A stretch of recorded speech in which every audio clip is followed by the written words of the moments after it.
Welcome to Pennsylvania Newsmakers, and as always, thanks for watching. Well, Pedro Cortés, he's the Pennsylvania Secretary of State. Put another way, he's involved in overseeing Pennsylvania elections. We're going to talk about these charges of fraud and whatever else, voting irregularities with him.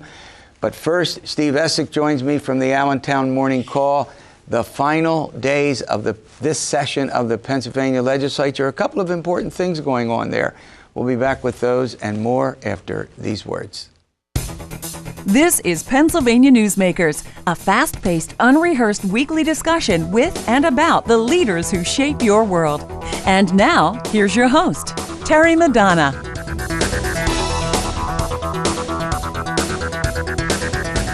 Welcome back. Well, let's get right to it. Sitting across from me is Steve Esack. He's with the Allentown Morning Call. All right, I'll tell you, you could have brought a six-pack of beer in and we could have opened it up. Now, we wouldn't have it. It's too early in the morning. But allowing beer distributors to do what? Take that away. The legislature, the House and the Senate put the final touches, the final approval on a bill that now goes to Governor Wolf for his signature that would allow beer distributors to finally sell six-packs. They've already sell cases, 12-packs, kegs. This has been long sought after by beer distributors. So it's not just six-packs. It's also growlers and single beers eventually, you know. Like, wow. Yeah, so it is, it's a nod to the beer distributors because of the wine law that went into effect, commonly known as Act 39, that allowed wine sales in supermarkets. So they're trying to, in a sense, even the playing field. Yes, and it is slowly but surely the legislature and this governor are knocking back or loosening Pennsylvania's prohibition laws. Let me ask you this. Consumers will be happy about this. So if they have a beer distributor closer than they do, you know, you go into a bar, a neighborhood tap room. If you have it, you go in and get a six-pack of beer. But if you're a neighborhood bar, restaurant bar where people were coming in and buying a six-pack or two, can they be happy about this? No, I don't think so. And that's part of Pennsylvania's long struggle to do anything with its liquor laws, because you have all these competing interests. You have the spirits organizations that want to be able to have the same thing, where people can go into a restaurant or bar and buy a bottle of vodka. You can't do that right now. So the same thing is happening. But at the same time, the beer distributors are saying, hey, this is going to help Pennsylvania's craft breweries, because people can come in and mix and match and grab a bottle of this, grab a bottle of that, because people don't want often don't want a full case of a craft beer. All right, before we go to the next subject, this is what seems to me, and you've been covering these stories for a couple years. We're really going to privatization in a sense of where consumers can obtain alcohol, but it's still under the control of the state. That's correct. The wholesale operation is still state-owned. Are you with me on that? Yeah. As it relates to liquor and wine, the wholesale, the beer has always been privately operated and owned. So, but I don't see them except where you could sell it. Exactly. So I don't see the legislature, this governor, in any way, shape, or form, any time getting rid of the wholesale operation Pennsylvania has. All right, I don't have blackjack cards in front of me, and we don't have dice, so we're not going to roll those. We can't gamble here. But there's a problem that the legislature needed to fix that affects a lot of local governments and their revenues, correct? That is correct. Last month, September, the state Supreme Court ruled in a lawsuit brought by Mount Airy Casino up in the Poconos that Pennsylvania had an unconstitutional law based on the amount of money local casinos would have to pay local municipalities or counties where those gambling meccas were located. The justices gave the legislature 120 days to fix that law, knowing that they were creating a financial tsunami to places like Bethlehem and Allentown. This is going to be an $8.8 million hit to Bethlehem, $3-point-something million hit to Allentown. Down in Bucks County, same thing, where the big Parks Casino is. This is a huge problem, and the legislature did not fix it. You know, the justices gave them 120 days, but that was colliding with the end of the legislative cycle. Yeah. And the Senate tried to do a quick fix, five-month rule. The House said thanks, but no thanks last night, because they wanted the Senate to incorporate their gambling expansion options, internet gambling, fantasy sports, to help balance the 2016-17 budget. Or is that what we're in, 2016-17? All right, I'm losing understand. track. All right. You know, so you know, that didn't happen, and these local communities, they're either going to have to take out bank loans to cover that shortfall in the beginning of 2017. Lay people off, cut services, or raise local taxes. Always the possibility of a fix when the legislature, the new session returns. All right, we're going to run to a quick break. It wouldn't be one of our Newsmakers programs if we didn't talk about state pensions. They're back on the table. Well, maybe they're on the table. We'll take that up after these words. This broadcast of Pennsylvania Newsmakers is presented by the Pennsylvania Chamber of Business and Industry, now celebrating 100 years as the statewide voice of business, and by the Pennsylvania State Education Association and Partners for Public Education, bringing the power of a great education to our schools, our students, and our communities.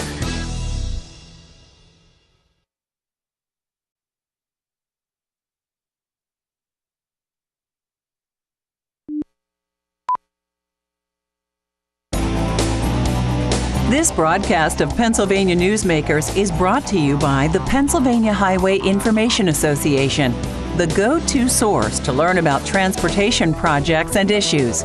Please visit pahighwayinfo.org. And by the Pennsylvania Manufacturers Association.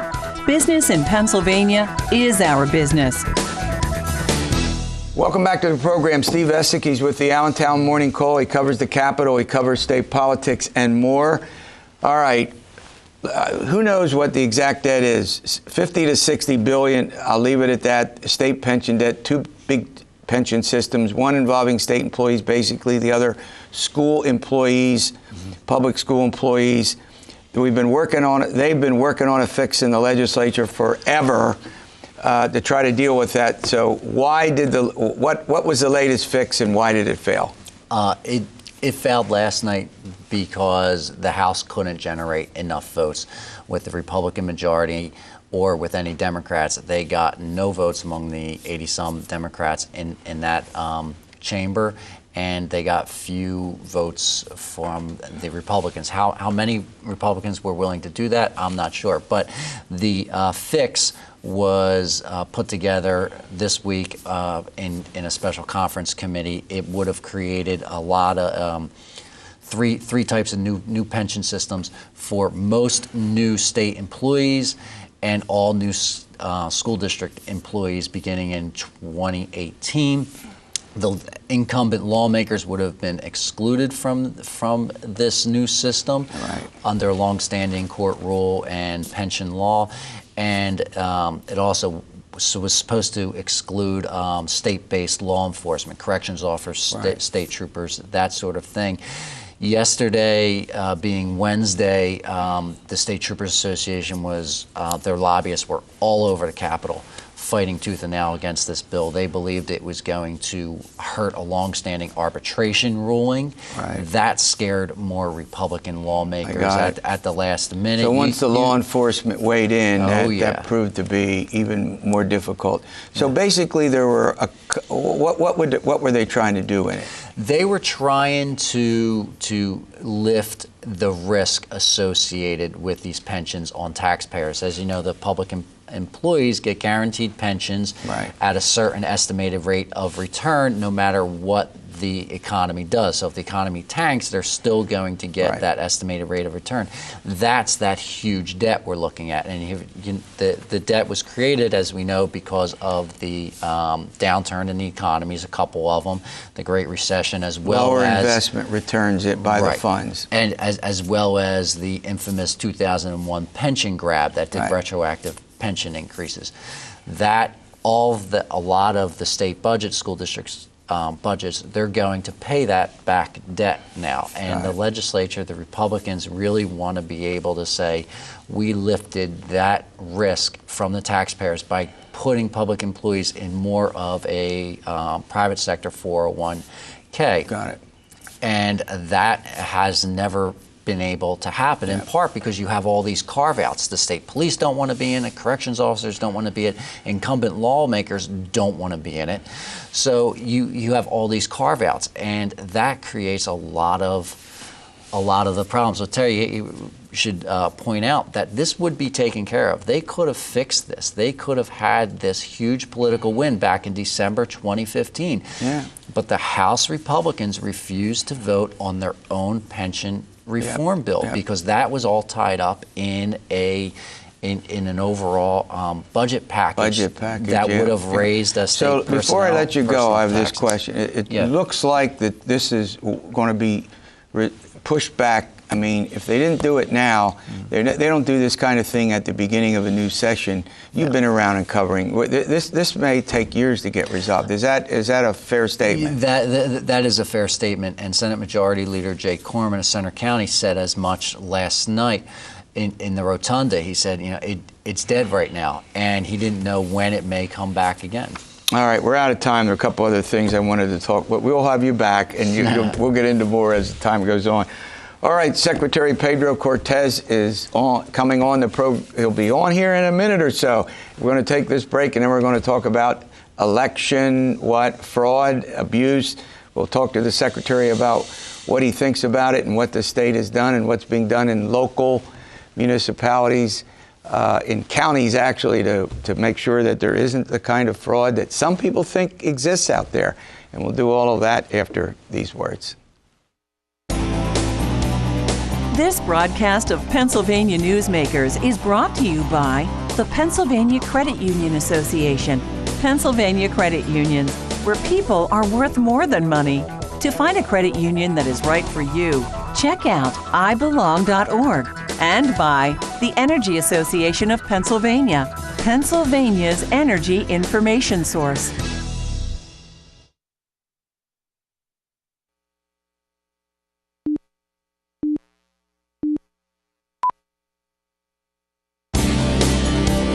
This broadcast of Pennsylvania Newsmakers is presented by the Hospital and Health System Association of Pennsylvania, working towards a healthy Pennsylvania, and by the Pennsylvania Coal Alliance, representing companies involved in America's most affordable, reliable energy source. To learn more, visit pacoalalliance.com.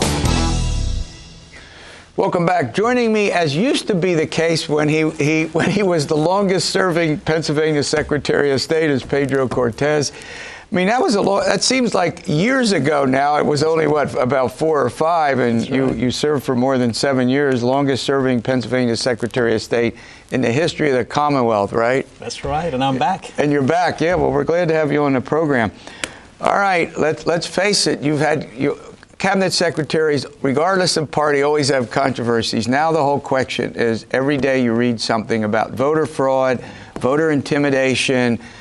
Talk about, first of all, do you have any concerns about voter fraud? And let's start with voter fraud first. I do not. And the reason for that is in Pennsylvania, we run good elections. They're not perfect elections, so there's fraud that happens. And there's errors, and most of the time are human errors that you can justify, and nothing that is connected and nothing that will affect an election. Right. But the counties work very hard. I mean, I have great confidence in the county election officials. They're professionals and know what they're doing. It's in everyone's best interest to have a good election, an election that is fair, that is secure, that is smooth. So I don't have concerns. The concerns that I have now have to do with the rhetoric that seem to suggest that there are massive problems with elections, which is creating some confusion on the voters, and I hope that voters are not dissuaded from participating. Yeah, I don't think there's a lot of evidence of that, but the way I put it, and you'll correct me if I'm wrong, look, there are individual cases of voter fraud. There were 3 Philadelphia election officials indicted a couple of months ago. It occurs, but there's no overall grand conspiracy, and there's been no evidence that it's changed the outcome of an election. I'm not justifying it. It's wrong, and the people who do that ought to be prosecuted. I think you would agree. That's right. Absolutely. Go ahead. So yeah, exactly. Finish that thought. Exactly. You're right, Terry. And that's the case. And in the case of those in Philadelphia, fraud was not from the voters, were some from poll workers. They were caught, and they were they were charged and convicted. And that's the way it should be. What is very telling is that in Philadelphia, the county commissioner Al Smith, who is a Republican, he came in 2011 and he did a study in 2012, suggested there were problems with voter fraud. And as recent as 2 weeks ago, he was saying, I have full confidence in the way we run elections here because now I've had the benefit of seeing what we do, the chain of custody with the equipment, the training that is done for the poll workers, the checks and balances. So I have the same confidence. Yeah, you bring up now one of the questions that has come up, and it's not totally related to fraud. It just has to do with aging voter equipment. I'm going to you can make your case if you want the legislature to put, do we need to update some of our voting machinery? Basically now we have the OpScan, where they when you go in to vote, they stick it in the machine, right? And you get a little receipt that you voted, and the other ones you can get on those screens and punch. Do we need should the legislature be looking into voting, the voting machinery? I'm using that in a very loose, in terms of updating it, making sure that the technology is better. What are your thoughts about that? The equipment used in Pennsylvania, has been certified to federal and state standards. It goes through maintenance. It's maintained. It's properly maintained. All of the vendors that provide the equipment have spare parts. So we're in good shape for this election and perhaps others. But I am mindful of reports such as those by the Brennan, Justice Center, where they have said the realities are we bought the voting systems back in 2006. There's newer technology. So at the department, we are looking, in fact, to examine and certify new equipment, but we have none that is at the moment with us, because all equipment has to first be certified to the federal government and then to us. But I believe there is a need to certify more equipment. It's up to the counties to purchase it, and we know that there are counties that are looking into it. So, but I have confidence in the voting systems that we have today. Yeah. One of the things that I always thought, there's probably nothing more important in a democracy than voting, and I can say this, you don't necessarily have to. That's one thing the legislature ought to be reviewing, and if the counties need the money to make sure that we have, you can smile, you can disagree, but you get the point. Let's face it, there's fewer things that we do more important than casting a ballot in a democracy. All right, we're going to run to a break. A couple of other important questions I want to ask the Secretary, and we'll do that after these words. This broadcast of Pennsylvania Newsmakers is brought to you by the Pennsylvania Medical Society. Inspired physicians committed to the good health of Pennsylvanians and the advancement of the practice of medicine. And by the Pennsylvania Healthcare Association, advancing quality, improving lives.